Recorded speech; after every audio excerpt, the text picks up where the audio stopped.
여러분 반갑습니다. 무역학 원론의 김정덕 교수입니다. 오늘은 7-2 무역 정책의 사적 구조, 역사적 구조에 대해서 알아보도록 그렇게 하겠습니다. 무역 정책은 나라가 정부가 개입하는 건데요. 이게 지금 중상주의, 자유무역론, 보호무역론, 신보호무역주의, 우루과이 라운드까지를 살펴보도록 그렇게 하겠습니다. 고전적인 무역 정책인데요. 중상주의란 유럽 제국에서 근대 국가의 건설과 함께 근대적인 산업체제를 확립하기 위해서 채택된 국가 본위의 간섭 정책 또는 이에 기초한 이론을 총칙합니다. 그래서 정책의 목표는 국가 번영과 국력을 튼튼히 해서 국부를 증대하자 이 뜻이죠. 그래서 정책 수단은 수입을 억제하고 수출을 장려하자 이렇게 했습니다. 고전적인 이론은 대다수가 수입을 억제하고 수출을 장려하자는 내용이 강했습니다. 그래서 중금주의라는 게 나왔는데요. 기금속 유출을 금지하고 유입을 장려하여 기금속 보유량을 증대해야 국부가 이루어진다 이렇게 생각했던 것이죠.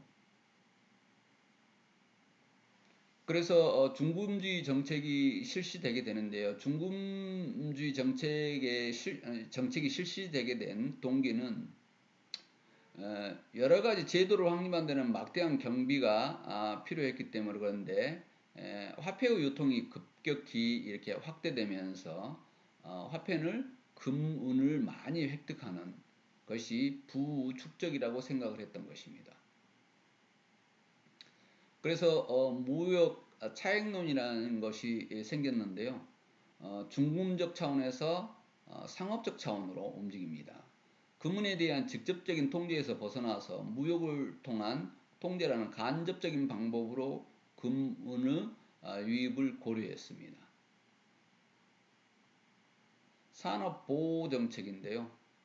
대무역 관리를 확대하고 고용을 증대하고 임금 문제 등의 내용을 여러 가지를 포함하고 있습니다. 그래서 수입을 제한하고 수출을 장려한다는 정책, 이 내용이 산업보호정책이라고 생각을 했습니다. 거기에서 자유무역론이 대두되는데요.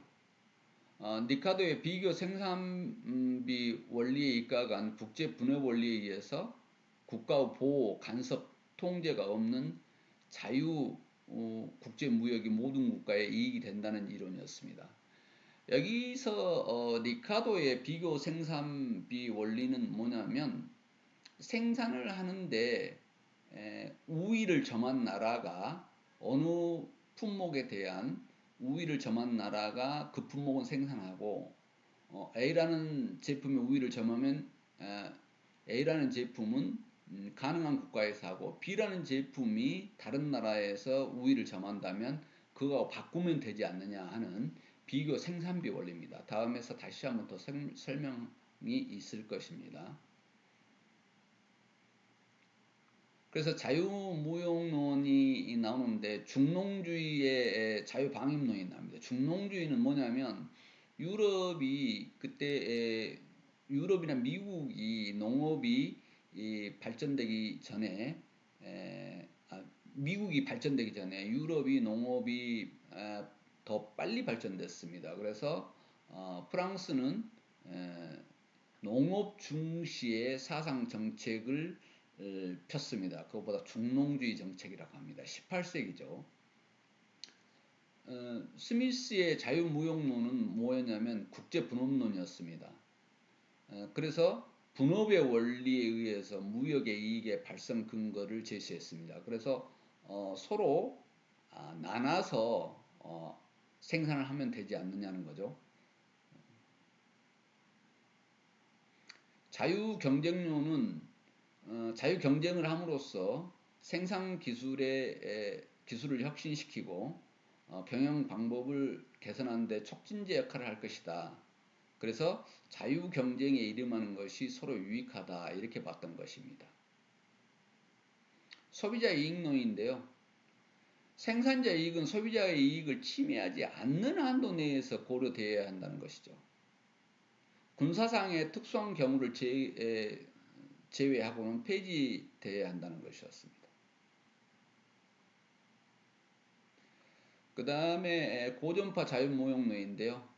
아주 이건 유명한 이론들입니다. 니카도의 비교 생산 원리, 미래 상호 수요 균등호 법칙, 휴메 무역수지 흑자 해소. 요 내용들은 고전 무역론에 아주 근간이 됐던 내용들입니다. 무차별 곡선에 의한 방법인데 무역이익의 일반 균형 분석입니다. 그래서 비교 우위 산업에 특화하여 이 특화 상품을 수출하고 비교 열의에 있는 상품을 수입한다. 이 내용입니다. 그러니까 어떤 제품에 대한 비교 우위를 가지는 산업에 대해서는 특화해서 그 나라가 생산을 하고 그래서 수출을 하고 비교 열의에 있는 상품을 수입하는 것이다. 그래서 무역 이익이 발생된다는 이론입니다. 이익의 개념에 의한 무역 이익 부분 균형 분석인데요. 여기서 유의할 점은 수입으로 발생되는 순이익과 수출로 발생되는 순이익은 그 성격이 다르다는 것입니다.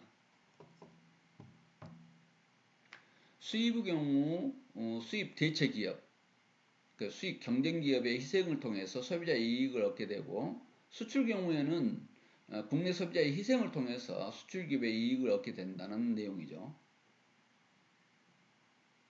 생산 특화 효과가 있다. 자유무역은 비교 우위가 있는 재화의 생산 특화가 되도록 해서 국내 자원을 재분배하는 역할을 한다. 그랬습니다. 경제적 휴생 효과인데요. 후생 효과가 무엇인가 하는 부분인데 시장에 대한 정부 간섭으로 발생하는 이득이나 손실을 후생 효과라고 합니다. 경제적 후생 수준이 증가하면 자유무역의 자원 재분배, 재배분 효과는 바람직한 것으로 평가했다.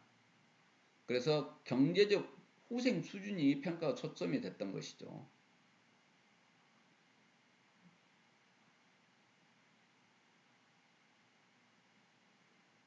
경제적 후생 수준의 향상 효과인데요. 어떤 것이 이익인가 그랬는데 국제적 교환에 의해서 경제적 후생 수준이 증대된다고 주장한 것입니다. 그래서 경제적 후생 수준에 증대 효과가 있다.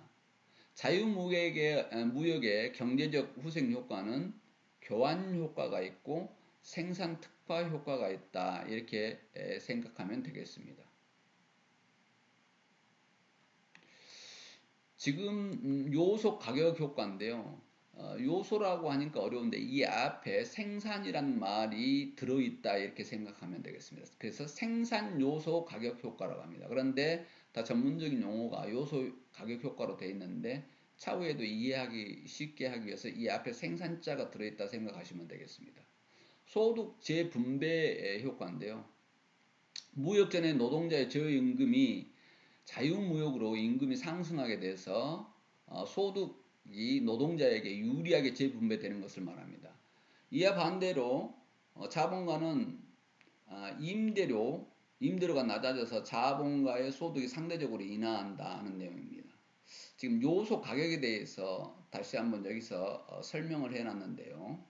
요소 가격은 생산에 필요한 토지, 자본, 노동 등을 생산 요소라고 하는데 이 생산 요소가 시장에서 평가되는 가격을 요소 가격이라 한다. 그래서 요소 가격에 대한 설명을 이렇게 해놨습니다. 그래서 요소 가격은 이 앞에 생산이라는 단어가 들어있다 이렇게 생각하면 이해가 쉬울 것 같습니다.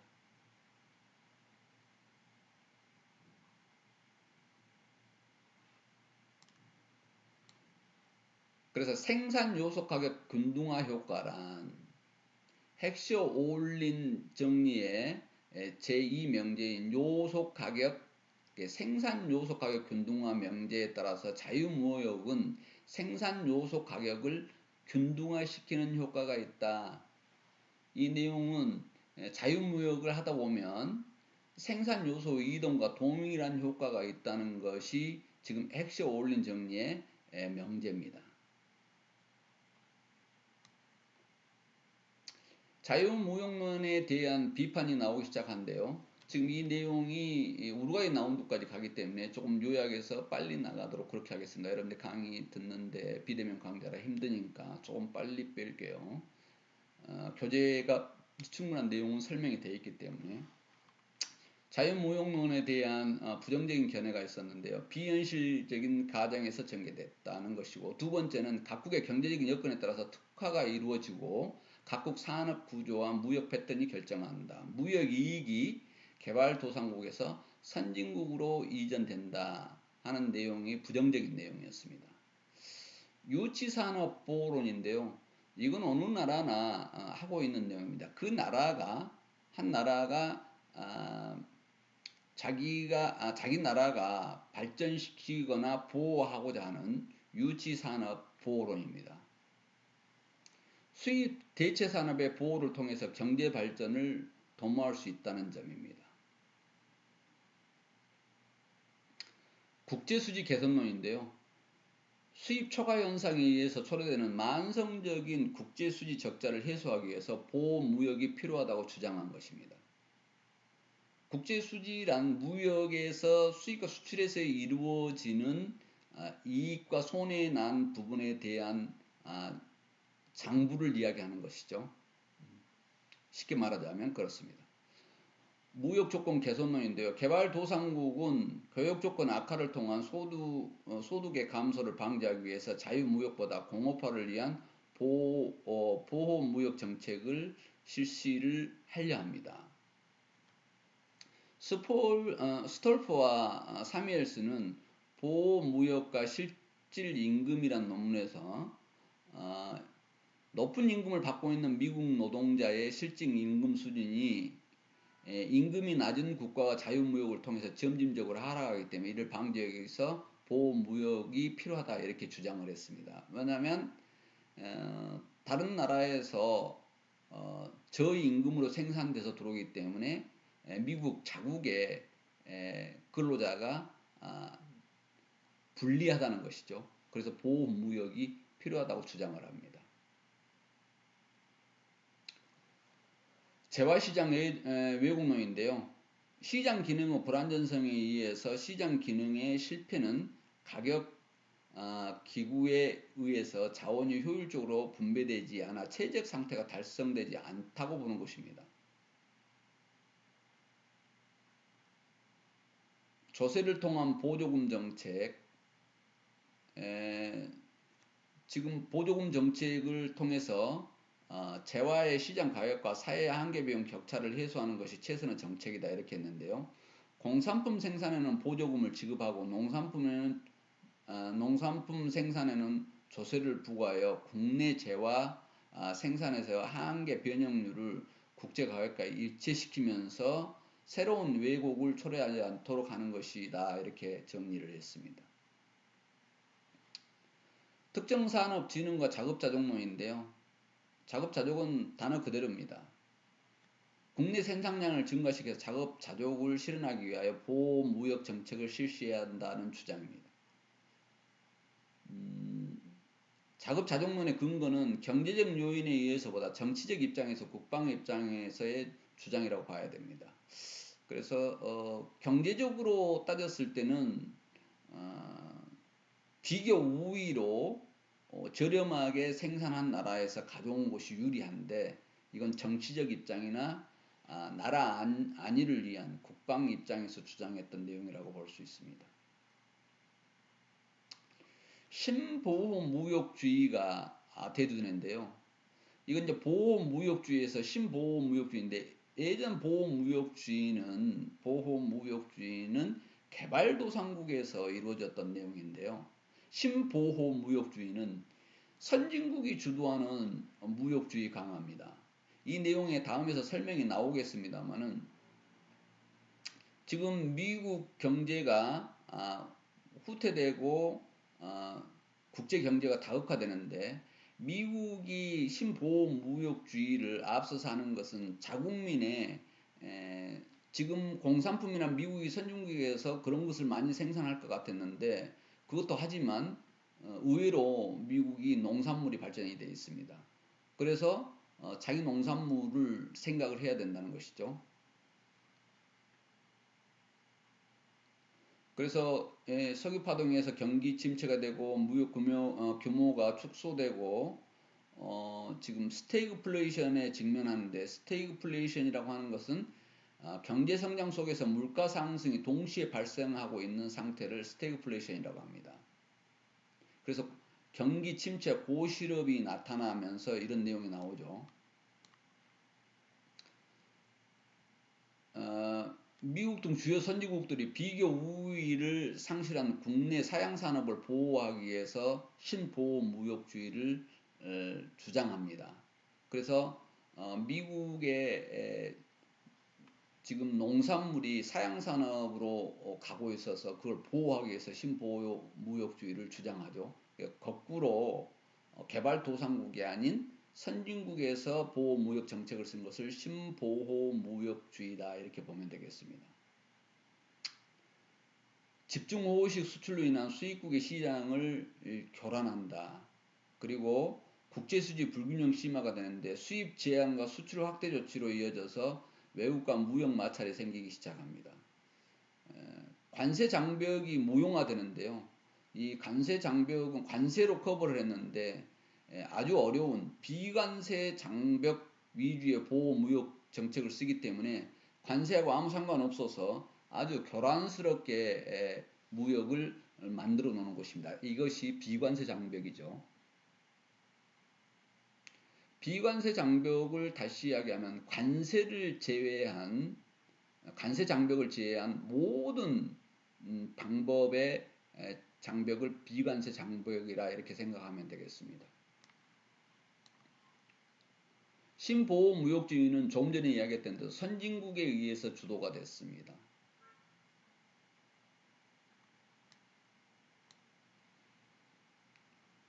보호무역 수단으로 비관세 장벽을 쓰는데 이게 어떻게 파악하기도 힘들고 복잡하다는 것이죠. 보호 대상이 국제 경쟁력을 상실한 선진국의 사양 산업을 보호하기 위해서 신보호무역주의를 주장하고 있습니다. 그래서 고전적 보호무역주의와 신보호무역주의를 비교해 놨어요. 주체 대상이 고전적 보호무역주의는 후진국이 나섰는데 신보호무역주의는 선진국이 자기 나라의 사양산업을 보호하기 위해서 신보호무역주의를 씁니다. 그리고 유치산업을 보호하기 위해서 자기 나라가 키워야 될 어떤 산업에 대해서 우리나라 같으면 자동차였죠. 자동차를 키우기 위해서 수입을 보호무역 정책을 썼는데 신보호무역주의는 자기 나라의 사양산업, 선진국이 사양산업을 살리기 위해서 보호하기 위해서 신보호무역주의가 생깁니다. 예전에 보호무역주의는 관세로 막았는데 지금은 아주 교활하게 비관세 장벽입니다. 잘 파악하지 못할 수 있는 교묘한 방법으로 비관세 장벽을 쳤다는 것이죠. 그리고 보호무역주의는 공업화를 위한 건데 여기는 산업 구조 조정 지원을 위해서 했던 내용입니다. 그래서 고전적 보호무역주의와 신보호무역주의는 완전히 다른 양상을 띠고 있습니다. 관세 장벽인데요. 가트 창설 이후에 7차에 걸친 관세 인하 협상을 이렇게 벌인 바 있습니다. 비관세 장벽이 머리가 아픈데요. 형태가 매우 다양합니다. 관세는 몇 프로 알 수 있는데 비관세 장벽은 정확히 파악하기가 어렵다는 것이죠. 그런데 그 유형이 한 500여 종이 돼서 어떤 방법으로 보호무역 정책을 쓰는지 아주 머리 아픈 방법이다 이렇게 생각하면 되겠습니다. 그래서 우루과이 라운드가 대두가 되는데요. 우루과이 라운드는 가트가 먼저 창설이 되면서 내용이 진행이 됩니다. 가트가 1948년에 창설이 됩니다. 그래서 반덤핑, 보조금, 상계관세, 기술장벽 등 9개 분야의 다자간 협정이 체결이 됐는데요. 새로운 무역 부분에 대두되어 규범의 필요성이 있었습니다. 그래서 서비스 지적 재산권, 국제투자과 관련된 내용에 대해서 새로운 무역 부분의 국제협정 규범을 만들기 위해서 가트가 탄생을 합니다. 가트에서 오랫동안 타결되지 못한 문제점들을 요 내용을 가트 규정이 대부분이 우루과이 라운드의 주 우제로 해당이 됩니다. 개발도상국의 가트 체제에 대한 불만이 생기기 시작하죠. 그래서 선진국의 이해관계를 유리하게 반영을 가트는 했기 때문에 이게 개발도상국의 반발에 접하게 됩니다. 그래서 개발도상국 대 선진국 시장의 개발도상국 후 대선진국 시장 접근이 용이하게 하는 것이었죠. 개발도상국의 수출 증대와 경제 성장을 지원했습니다. 개발도상국의 의견을 반영을 했다는 것이죠. 그래서 다자간 협상이 필요했다 하는 내용입니다. 새로운 국제기구가 필요했고, 그런데 지금 나중에 국제기구가 다시 생기게 됩니다만은 지금 같은 구속력이 강력하지는 못했습니다. 그래서 통일성과 체계성이 미비한 국제협정들이 많이 이루어졌죠. 그래서 새로운 국제기구 창립을 요구합니다. 우루과이 라운드 협상 체계와 의제의 내용인데요. 여기에서는 관세, 비관세, 그리고 농산물, 섬유, 열대상품, MTN 보조금 상계관계, 긴급수요 제한 조치, 가트 기능 강화, 조문 이런 내용들 서비스 교육까지 협상 대상으로 놓고 진행을 했던 내용입니다. 우루과이 라운드 체계에 대해서 표를 그려봤습니다. 시장 개방 분야, 가트의 규율 분야, 신분야 이 내용에 대해서 정리가 된 것이죠.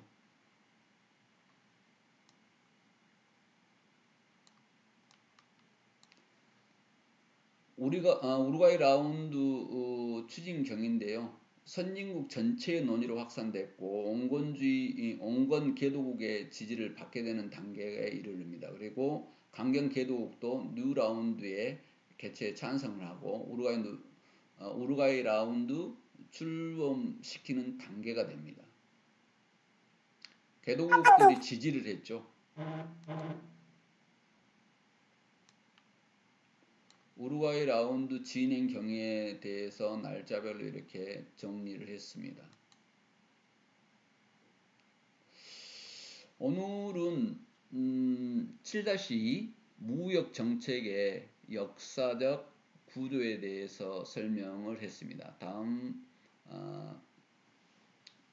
내용에서 또 추가적인 내용을 설명하도록 하겠습니다. 오늘 강의 듣느라고 수고했습니다.